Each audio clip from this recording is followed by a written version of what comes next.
नमस्कार दोस्तों, रामलला की प्राण प्रतिष्ठा से सनातनियों में उत्साह और भक्ति बहुत तेजी से उमड़ आई है।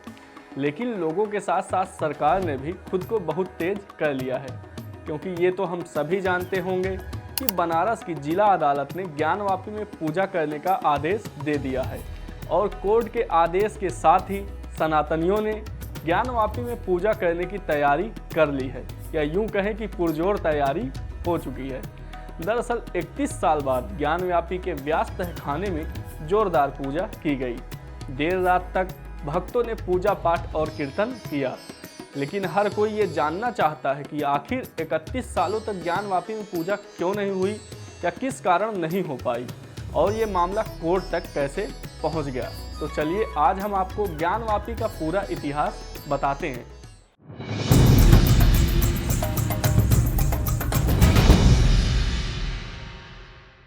दोस्तों, इतिहास गवाह है कि ज्ञानवापी मस्जिद ही पहले काशी विश्वनाथ ज्योतिर्लिंग का मुख्य स्थान था।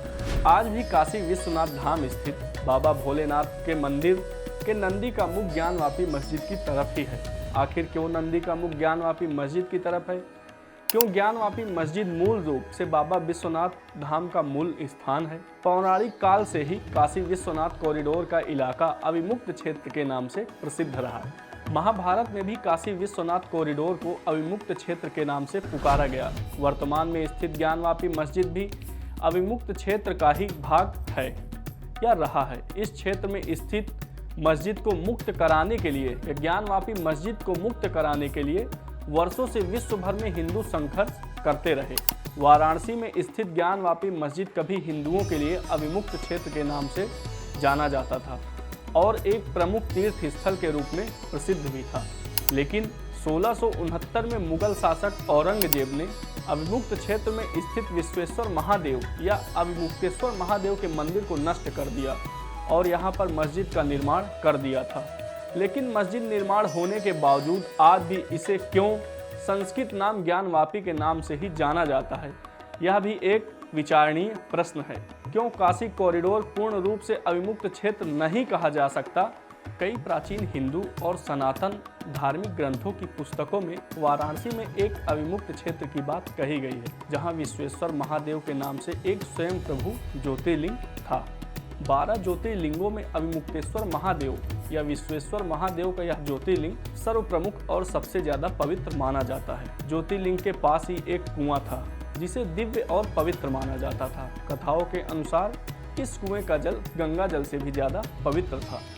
इस कुएं के जल को पीने से ज्ञान की प्राप्ति होती थी, या मुझे लगता है कि शायद इसी कारण यहाँ का नाम ज्ञानवापी भी पड़ा हो। संस्कृत भाषा के अनुसार वापी का अर्थ कुआं होता है और इस कुएं के जल से ज्ञान की प्राप्ति होती है, इसलिए इसे ज्ञानवापी अर्थात ज्ञान का कुआं भी कहा जाता है। ऐसी मान्यता भी है कि ज्ञानवापी कुएं का पवित्र जल पाते ही मनुष्य हृदय में 3 ज्योतिरूप लिंगों का आविर्भाव होता है और उससे मनुष्य की आत्मा शुद्ध हो जाती है। महाभारत में भी ज्ञानवापी के बारे में बताया गया है। तीर्थों के बारे में सबसे पहले महाभारत में ही जिक्र मिलता है। इससे पहले किसी भी ग्रंथ में किसी भी तीर्थ की महिमा नहीं बताई गई है। महाभारत के वन पर्व के अध्याय 84 में वाराणसी तीर्थ यानी कि वर्तमान काशी विश्वनाथ कॉरिडोर इलाके में स्थित ज्ञानवापी कुएं का जिक्र किसी और नाम से किया गया है। एक जिक्र और आता है वन पर्व के तीर्थ यात्रा पर्व के अध्यायों के प्रसंग में। जब युधिष्ठिर और अन्य पांडव वनवास काट रहे होते हैं, तब अर्जुन अपने अस्त्र शस्त्र की शिक्षा लेने के लिए कहीं और चले जाते हैं और अर्जुन के लौटने का इंतजार कर रहे होते हैं पांडव। तब युधिष्ठिर अर्जुन के लौटने से पहले तीर्थ यात्रा करने का संकल्प लेते हैं। युधिष्ठिर के इस विचार को जानकर नारद उनके पास आते हैं और युधिष्ठिर को भीष्म और पुलत्स ऋषि के बीच की बात बताने लगते हैं, जिसमें सभी तीर्थों की महिमा बताई गई है। जब बीच वाराणसी तीर्थ का भी जिक्र आता है, नारद जी कहते हैं कि ततो वाराणसीं गत्वा अर्चित्वा वृषध्वजं कपिला हृदय नरास्नात्वा राजसूयामुवाप्नुयात्। भगवान शंकर की पूजा करें और कपिलाद में गोता लगाएं, इससे मनुष्य को राजसूय यज्ञ का फल प्राप्त होता है। अविमुक्ता समासाद्या तीर्थ सेवी कुरुद्वः दर्शनात् देव देवस्य मुच्यते ब्रह्म हत्या प्राणानुत्सृज्य तत्रैव मोक्षम प्राप्तोति मानवः। अविमुक्त तीर्थ में जाकर तीर्थ सेवी मनुष्य देवों के देव महादेव जी का दर्शन प्राप्त करके ब्रह्म हत्या के पाप से भी मुक्त हो जाता है। वही प्राण त्याग कर मनुष्य को मोक्ष की प्राप्ति हो जाती है। सनातन धर्म के और भी कई ग्रंथों में ज्ञानवापी का जिक्र किया गया है। जाबाल उपनिषद में याज्ञवल्क्य और अत्रि का संवाद मिलता है। इस संवाद में अत्रि याज्ञवल्क्य को अविमुक्तेश्वर क्षेत्र वर्तमान काशी विश्वनाथ धाम जहाँ ज्ञानवापी मस्जिद स्थित है उसका महत्व बताते हैं। अत्रि अपने गुरु याज्ञवल्क्य से पूछते हैं कि अव्यक्त और अनंत परमात्मा को कैसे प्राप्त किया जा सकता है।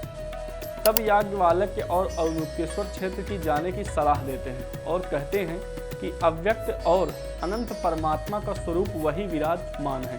जाबाल उपनिषद और स्कंद पुराण के अनुसार इसी काशी में मनुष्यों के प्राण त्यागने के समय शिव उन मनुष्यों के कानों में एक तारक मंत्र देते हैं और मनुष्य इस मंत्र को सुनकर मोक्ष प्राप्त कर लेता है। ऐसा माना जाता है कि वर्तमान काशी विश्वनाथ कॉरिडोर या अविमुक्त क्षेत्र में अनादिकाल से भगवान शिव और माता पार्वती वास करते हैं। यहाँ स्थित ज्योतिर्लिंग के चारों तरफ विशाल मंदिर का निर्माण सबसे पहले सतयुग में राजा हरिश्चंद्र ने करवाया था।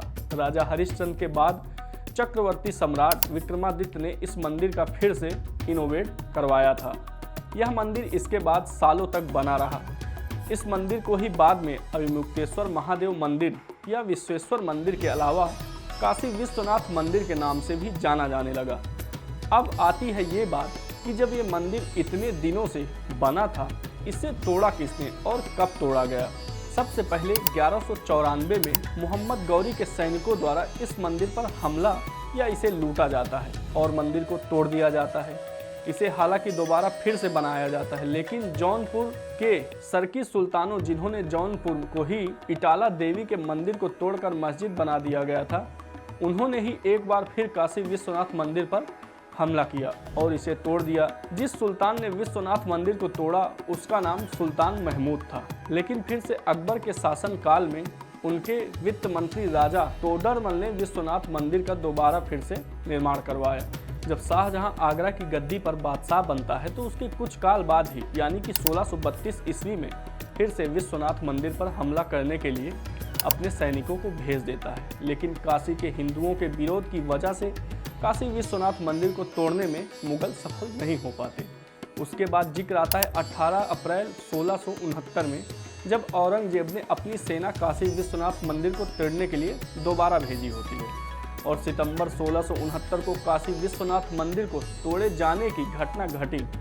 इस बार औरंगजेब जो आदेश जारी किया था उसकी मूल प्रति आज भी कोलकाता के एशियाटिक सोसाइटी के लाइब्रेरी में रखी हुई है। औरंगजेब की सेना के द्वारा काशी विश्वनाथ मंदिर को तोड़ दिया गया, लेकिन जैसे ही मुगल सल्तनत कमज़ोर होने लगी और मराठाओं की शक्ति बढ़ने लगी, वैसे ही महान मंदिर को दोबारा से बनाने की कोशिश होने लगी। मराठा शासक दत्ताजी सिंधिया और माधवराव होलकर ने अपने शासनकाल में एक बार फिर काशी विश्वनाथ मंदिर को बनवाने की कोशिश की, लेकिन ये दोनों ही सफल नहीं हो सके। आखिर में इंदौर की महारानी अहिल्याबाई होलकर ने 1777 और 1780 के बीच काशी विश्वनाथ मंदिर का पुनर्निर्माण कराया। हालांकि मंदिर आज भी अपने मूल स्थान पर पूरी तरह से स्थापित नहीं है और अविमुक्त क्षेत्र में ज्ञानवापी के साथ आज भी मस्जिद स्थित है। लेकिन अभी हाल फिलहाल ही बनारस की जिला अदालत ने हिंदुओं के पक्ष में फैसला सुनाया। मंदिर के नीचे तहखाने में बना हिंदू मूर्तियों आदि को साक्षी मानकर वहां हिंदुओं को पूजा का अधिकार दे दिया गया है, जो कि एक बहुत ही खुशखबरी की बात है। हालांकि मुस्लिम पक्ष ने हाई कोर्ट जाने का फैसला किया है और उम्मीद है कि सारे साक्ष्य सनातनियों के पक्ष में हैं, तो हाई कोर्ट का फैसला भी हिंदुओं के पक्ष में होगा। जैसे ही फैसला आता है हम आपको ज़रूर बताएंगे, लेकिन तब तक के लिए अलविदा। अगर आपको ज्ञानवापी के इतिहास के बारे में हमारा वीडियो पसंद आया हो तो लाइक शेयर ज़रूर करिएगा और इस तरह की सनातनी सच्चाइयों को जानने के लिए हमारे चैनल को ज़रूर सब्सक्राइब करिएगा। धन्यवाद। हर हर महादेव।